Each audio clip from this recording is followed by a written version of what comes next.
بسم الله الرحمن الرحيم. اهلا وسهلا بكم. لو حابين تشوفوا معايا اكلة السمك اللي قدامكم دي النهارده عملناها ازاي، تابعوا الفيديو معايا للاخر. انا عامله النهارده السمك المقلي، البلطي، وعامله رز الصياديه وسلطه معاه للتقديم. تعالوا شوفوا. اول حاجه انا جبت معايا 4 سمكات بلطي. تكونوا جايبينهم من سماك كويس انتوا تكونوا بتتعاملوا معاه، يبقى السمك طازه وكويس زي ما انت شايفه كده. انا مجهزه عندي فتحه من على الجنب كده في كل سمكيه. بصي بقى، شوفي السر بقى، ان انت هتاكلي سمك بدون زفاره، مش هتحسي ان انت في ريحه زفاره في السمك خالص.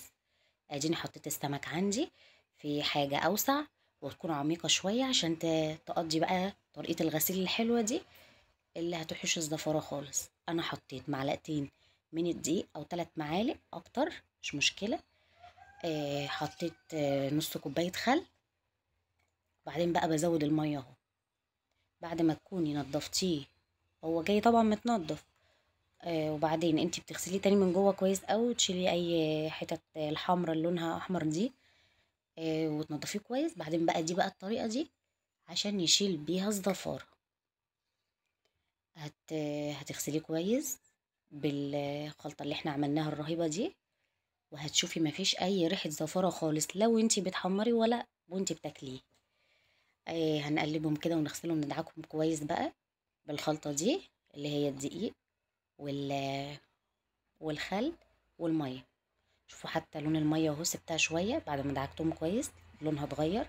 بعدين بقى انا هرميها الميه دي واصفيه احطه في مصفى زي ما انتوا شايفين كده. هنعمل بقى ايه دلوقتي؟ الرز نجهزه لغايه ما يكون السمك ده وتتصفى من الميه اللي فيه دي. ادي عندي حله على النار، هنحط شويه زيت. بس لازم الزيت يبقى كتير على فكره، زودي تاني.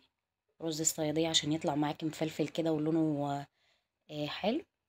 اول حاجه عندي بصلتين مكعبات متقطعين، يعني مكعبات صغيرة كده، مفرومين يعني. هتقلبيهم على النار لغاية ما لونهم بصي بقى ذهبي. سيبيهم شوية كمان لغاية ما يحمروا أكتر. بعد كده بقى هيبقى عندي الرز. أنا عندي نص كيلو رز مغسول ومتصفي. اديني حطيته اهوت على البصل. بعد ما احمر سبته يحمر شوية، ما تخافيش ما تقلقيش. هو رز الصيادية لازم يبقى البصلة بتاعته متحمرة جامد كده. هو في طرق تانية كتير، في ناس بتحب تحرق السكر او مش عارفة بصراحة يعني، بس انا بجرب دي. متعودين على دي. بما اني يعني القناة بتاعتي اسمها اكلات مصرية، فبيتهيألي اغلب المصريين بيحب يعملوه بالطريقة دي. ادي هنزود بقى المية ونحط بقى التوابل. ادي شوية ملح وشوية كمون. وبعدين هحط كمان واحدة مرقة دجاج، وبرضه بتحليه قوي على فكرة، بتوديه في حتة تانية. بس كده، هما دول بس التوابل. هنقلبه ونغطيه على النار ونسيبه اول ما يغلي، بعد كده توطي عليه. بس تعالي نشوف السمك بقى. ادي خلاص اصطفى خالص اهو. تعالوا نعمل له بقى تتبيله. ادي معايا التتبيله بتاعته. عندي شويه من الثوم وطماطمايه وقرن فلفل حامي وشريحه ليمون صغيره. التوابل بقى هنا ملح وكمون وكزبره ناشفه. تعالوا بقى نحطهم على بعض كلهم مره واحده على بعض في الكبه، واضربيهم مره واحده.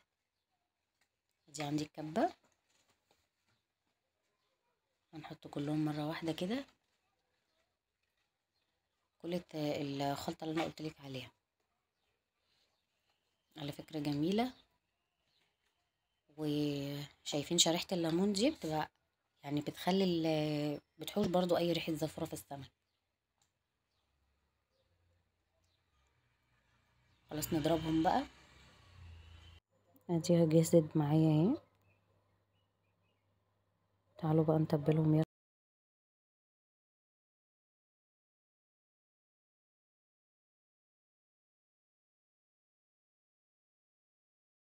كويس. ونحط كل التتبيلة من جوه، وكمان من ايه، من الفتحات اللي قلت لكم عليها دي اللي معمولة بالسكينة. في ناس بتعملها بالعرض بالجنب كده عادي. نقطة المرة غير عاملاها بالطول. عندي اهو. نحط كل السمك الموجود معايا، نتبله كله خلاص. ودي اخر واحدة معايا.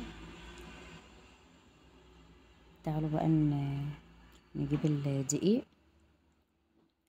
انا جبت الدقيق عندي ورشيت عليه شوية كمون وشوية كزبرة، هما صغيرين او مبينين قدامكم.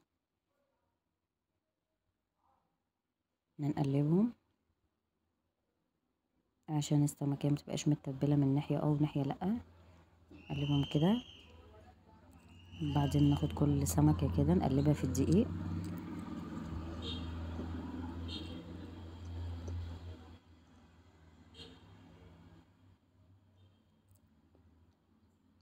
من كل جنب كده.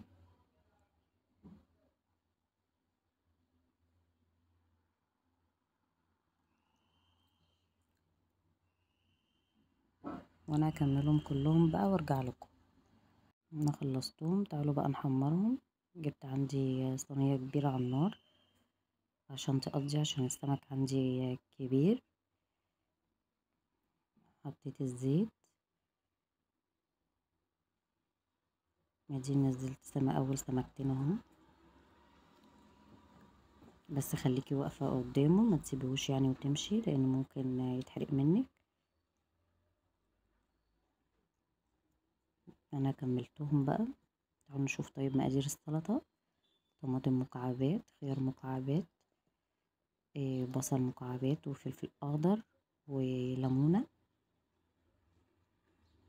تعالوا بقى نحضرها. عندي بولة كبيرة. نحط الخيار المكعبات والطماطم، ونحط البصل والفلفل الحامي. لو مش بتحب الفلفل الحامي بلاش.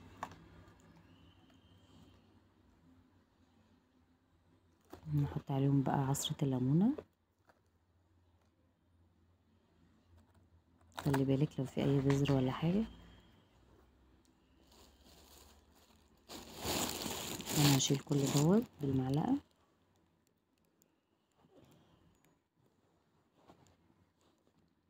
نحط بقى الملح.